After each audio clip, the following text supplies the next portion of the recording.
On July 2, 1982, the sky above Southern California looked ordinary. Clear air, steady visibility, another routine morning for commercial aviation, until something appeared where it absolutely should not have been. As a passenger aircraft prepared its descent toward Long Beach Airport, the pilot noticed an object drifting at altitude, slightly off to the left of the flight path.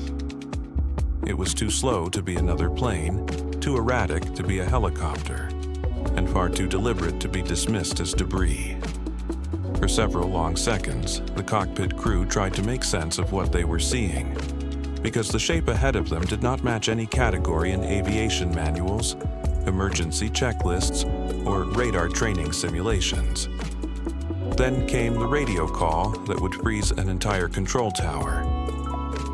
At approximately 16,000 feet, the pilot reported visual contact with a man seated in a lawn chair, suspended beneath a cluster of helium-filled weather balloons, drifting calmly through active airspace.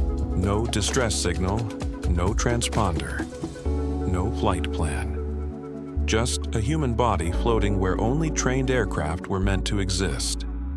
In that moment, the systems designed to control the sky, radar, procedures, authority, were confronted by something they were never built to handle. A private obsession turned airborne reality. This was not a stunt coordinated with authorities, not a protest, not a scientific experiment approved by any institution. It was the result of a single question that had lingered in one man's mind for decades, growing stronger every year it went unanswered. How many balloons would it take to lift a person off the ground? For most people, that thought flashes briefly and disappears. For Larry Walters, it became a fixation powerful enough to override fear, logic, and consequence. As controllers scrambled to understand the situation, commercial pilots adjusted their routes, unsure how close was too close, or how fragile this strange flying object might be. Below, the city continued its morning routine, unaware that above them hovered a moment where childlike curiosity collided with the rigid structure of modern aviation.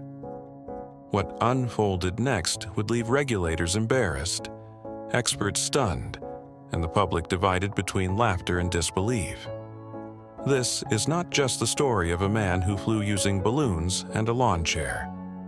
It is a story about obsession, about miscalculation, and about what happens when an ordinary individual decides to answer a question the world never asked, using methods no system was prepared to stop. Long before July 2, 1982, forced air traffic controllers to question reality, the story had already taken root decades earlier inside the mind of Larry Walters. It began not with rebellion or thrill-seeking, but with a moment so ordinary it almost feels harmless. As a child visiting Disneyland, Larry watched an employee effortlessly hold a massive bundle of floating balloons. The sight sparked a thought that most people would dismiss within seconds. If those balloons can lift that many objects, could they lift a person? That single question lodged itself deep in his imagination, refusing to fade with time. As Larry grew older, the world around him became increasingly structured, measured, and closed off. Dreams were filtered through qualifications, rules, and approvals. He wanted to become a pilot, not casually, but seriously, seeing flight as both escape and purpose. Yet, his application to the U.S. Air Force was rejected due to poor vision, shutting the door on the most legitimate path he believed could lead him into the sky. That rejection did not erase the dream, it distorted it. What could not be achieved through permission would instead be pursued through persistence. Larry served his military time during the Vietnam War, not as a pilot, but in support roles that only reinforced a quiet sense of unfulfilled potential. While others moved on after the war, building predictable lives, Larry remained mentally tethered to that childhood question. Over the years, it resurfaced during moments of boredom, frustration, and self-reflection. How many balloons would it take? The idea did not evolve into fantasy. It hardened into something closer to an unfinished task. Those closest to him learned quickly that this was not a passing curiosity. On dates, during conversations meant for small talk, Larry returned to flight. Not metaphorical flight, not ambition, but literal ascent. His girlfriend, Carol, realized early on that this idea had a gravity of its own. It wasn't reckless bravado. It was fixation, shaped by years of denial and quiet disappointment. To Larry, flying was not about attention or spectacle. It was about closure. By his early 30s, the question had matured into a conviction. If institutions would not give him wings, he would build them himself. Not with advanced technology or a secret knowledge, but with materials anyone could buy. The simplicity of the idea made it feel achievable, and therefore impossible to ignore. What began as a child's wonder had become a personal mandate. And once that line was crossed, the sky was no longer a metaphor. It was a destination. By the time Larry Walters reached his early 30s, the question that had followed him since childhood no longer felt hypothetical. It demanded resolution. What separated this phase from earlier daydreams was not courage, but structure. Larry did not imagine soaring into the sky. He began calculating how to get there. The obsession shifted from wondering to planning, and once that happened, the idea became dangerously real. Larry approached the problem with blunt practicality. He studied weather balloons, not party decorations, but industrial-grade equipment designed to climb thousands of feet into the atmosphere. These balloons were built for altitude, filled with helium, and capable of generating significant lift. The question was no longer whether it could work, but how much lift would be too much. Without formal training, Larry relied on trial calculations, scattered research, and instinct, estimating that 42 helium-filled weather balloons would provide just enough upward force to lift a human, a chair, and minimal supplies while remaining controllable. The aircraft itself was not an aircraft at all. It was a reinforced lawn chair, chosen not for comfort, but for stability and familiarity. Larry believed that if something went wrong, the simplicity of the setup would work in his favor. To manage altitude, he added water containers as ballast, an altimeter to track height, and a detailed map of California to orient himself mid-air. The most controversial element was a BB gun, intended to puncture balloons selectively and allow a controlled descent. It was not elegant, but in Larry's mind it was logical. Preparation came at a cost. In 1982, Larry spent approximately $15,000, a massive personal investment equivalent to more than $50,000 today. To avoid scrutiny, he claimed the balloons were for an advertising project, a small lie that allowed him to acquire supplies without raising alarms. This secrecy was not about deception for profit or fame. It was about avoiding interference. Larry understood that if authorities were informed too early, the plan would never leave the ground. Those closest to him watched with growing unease. His girlfriend Carol supported him conditionally, insisting on safety measures including parachute training and emergency communication equipment. Larry agreed, not because he expected to need them, but because compromise was the final hurdle standing between idea and execution. Every added precaution made the plan feel more legitimate, more thought through, and therefore harder to abandon. As the final pieces came together, Larry named the contraption Inspiration 1, a title that revealed more than he likely intended. This was not about rebellion nor spectacle. It was about proving something to himself that the world had denied him repeatedly.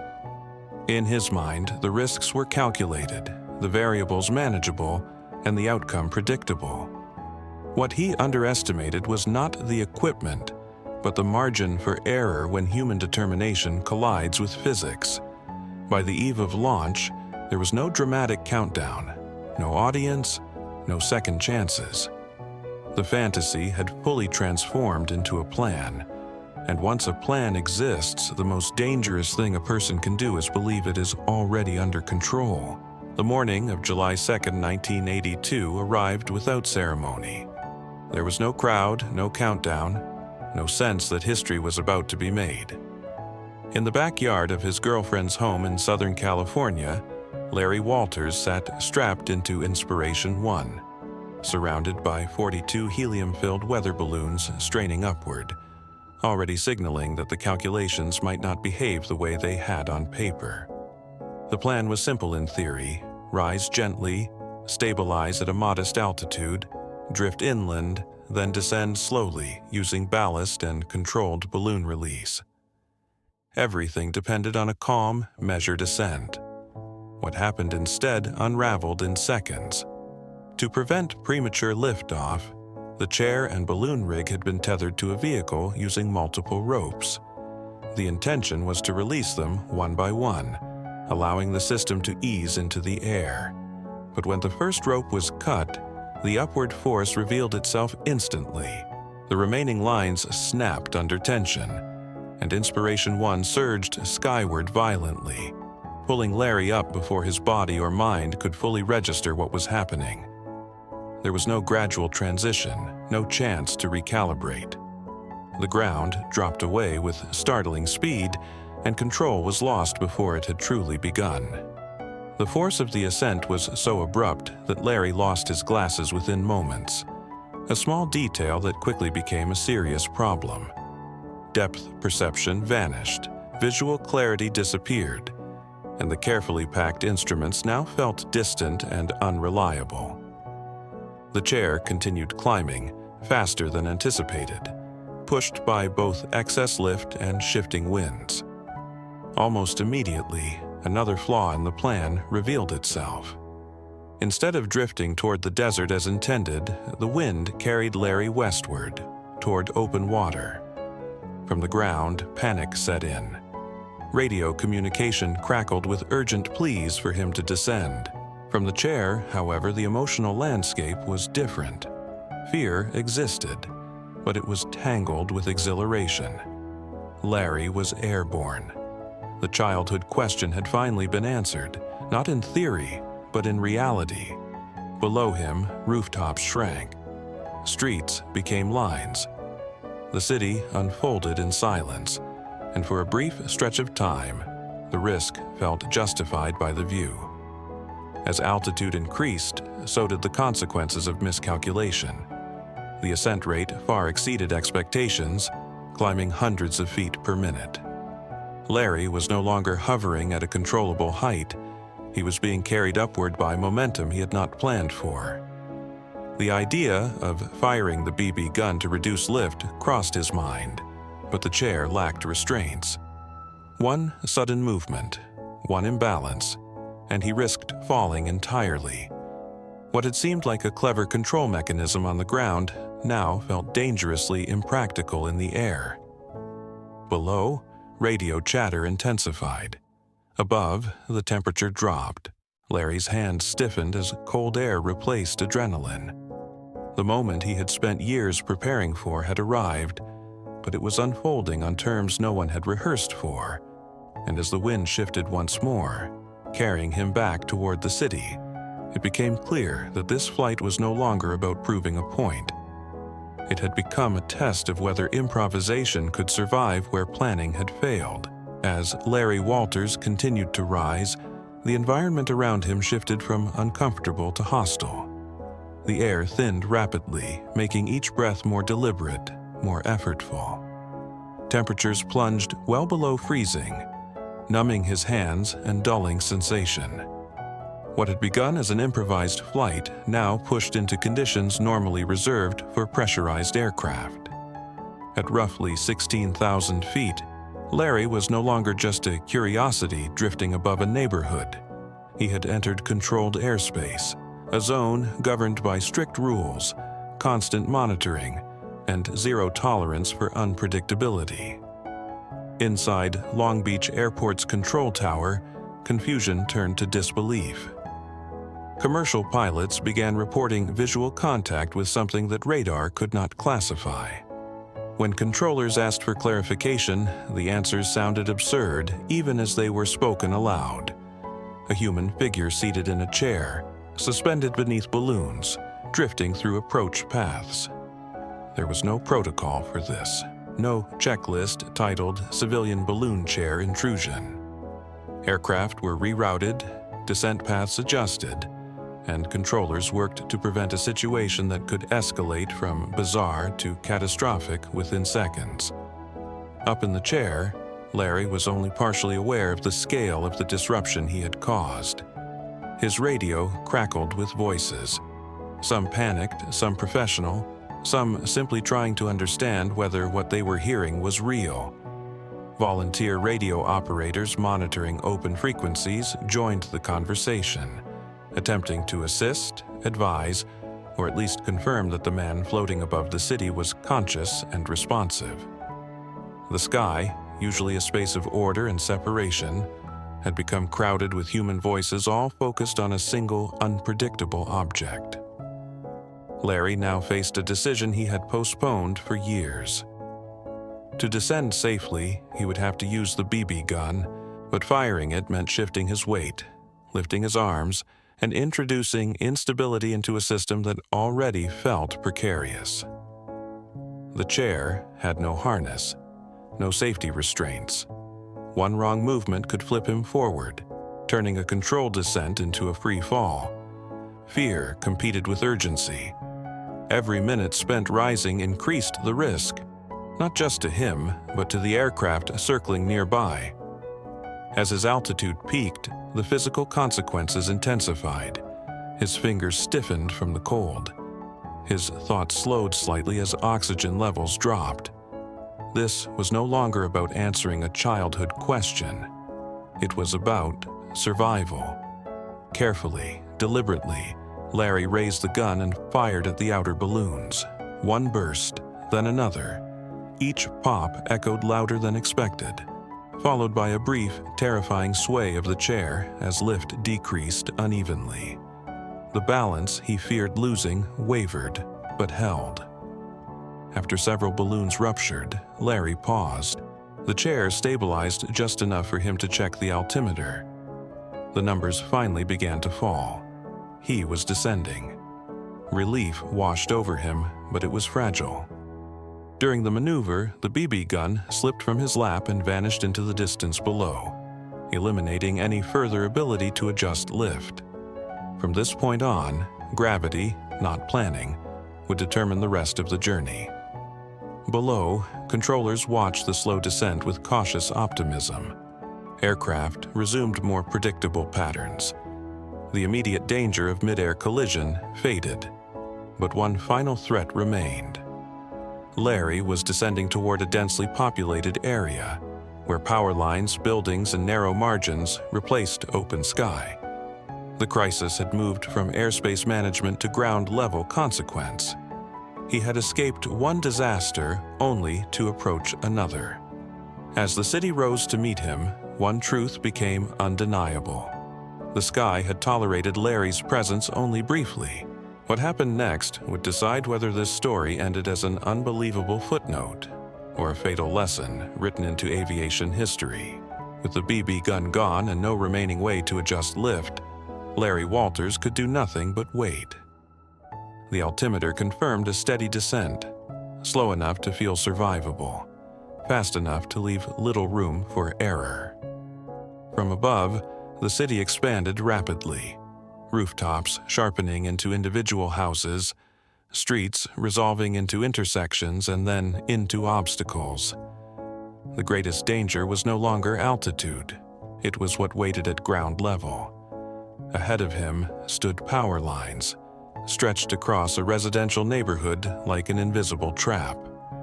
With no steering mechanism, Larry could only brace himself as the chair drifted directly toward them. He had already released all ballast. The parachute, once a distant contingency, now felt like a last gamble with equally uncertain odds. Timing mattered. Jump too early, and he risked tangling midair. Jump too late, and he risked colliding with live electrical lines. In the final seconds, chance intervened where planning had failed. The nylon cords connecting the remaining balloons made first contact with the lines, tangling themselves just high enough to halt the descent. The chair swung violently but did not flip. The balloons absorbed the shock. The electricity did not travel down the cords. Had they been metal, the outcome would have been immediate and irreversible. Instead, Larry found himself hanging several meters above the ground, alive, stunned, and staring down at a backyard below. The silence that followed was surreal. A homeowner, by coincidence a licensed pilot enjoying his day off, looked up from his yard to find a man suspended above him in a lawn chair. For several seconds, neither spoke. The absurdity of the moment outweighed fear. Then reality rushed back in. Emergency services arrived. Power was cut to the surrounding area. Firefighters positioned ladders while police secured the perimeter. Larry climbed down carefully, his legs shaking as they touched solid ground for the first time since takeoff. Within minutes, the neighborhood transformed into a spectacle. Reporters, photographers, and onlookers gathered, many holding balloons of their own, eager to witness the aftermath of something no one would have believed without proof. Questions poured in. Why did he do it? What went wrong? Was it worth it? Larry answered simply. He had wanted to fly, and now, finally, he had. Authorities were left scrambling for a response as well. There was no clear law covering a civilian flying a lawn chair into controlled airspace. Eventually, the FAA issued a fine, first $4,000, later reduced to $8,500, acknowledging that while the act was dangerous, it existed outside conventional categories of aviation violation. The flight was over. The question had been answered. But as the crowd dispersed and the balloons were taken away, one truth lingered beneath the laughter and disbelief.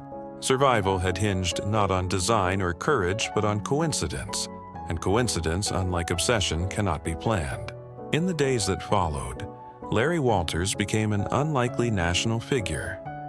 News outlets replayed the images, talk shows invited him to explain the impossible, and the public struggled to decide whether they were witnessing bravery, foolishness, or something uncomfortably human.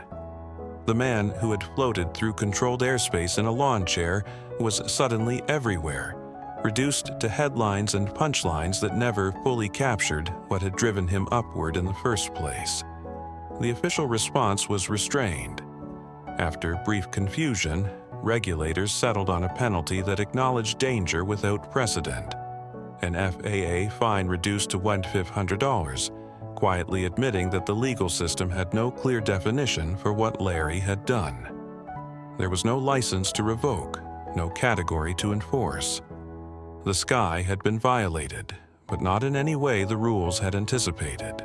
Larry accepted responsibility, publicly acknowledging that his actions had placed others at risk, even as he insisted he had finally fulfilled a lifelong need. For a moment, the obsession that had followed him since childhood appeared resolved. Larry said he would never do it again. Not for money, not for fame, not even for another chance at flight. The answer he had chased for decades had arrived, and it carried consequences heavy enough to silence the question forever. Yet resolution does not always bring peace.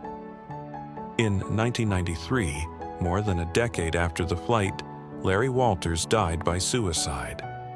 The reasons were never fully explained, and speculation adds nothing meaningful to what remains a deeply personal ending. What matters is not how the story concludes, but what it reveals. Larry's flight endures because it sits at the uneasy intersection of curiosity, obsession, and limitation. A reminder that human beings are capable of extraordinary determination, even when the cost is dangerously high. Today, the original lawn chair rests inside the National Air and Space Museum, stripped of spectacle and framed as history. Visitors look at it and smile, some laugh, some shake their heads. But behind the absurdity lies a quieter truth. Once in a while, someone answers a question no one asked, and forces the world to confront how fragile the line is between dreaming and falling.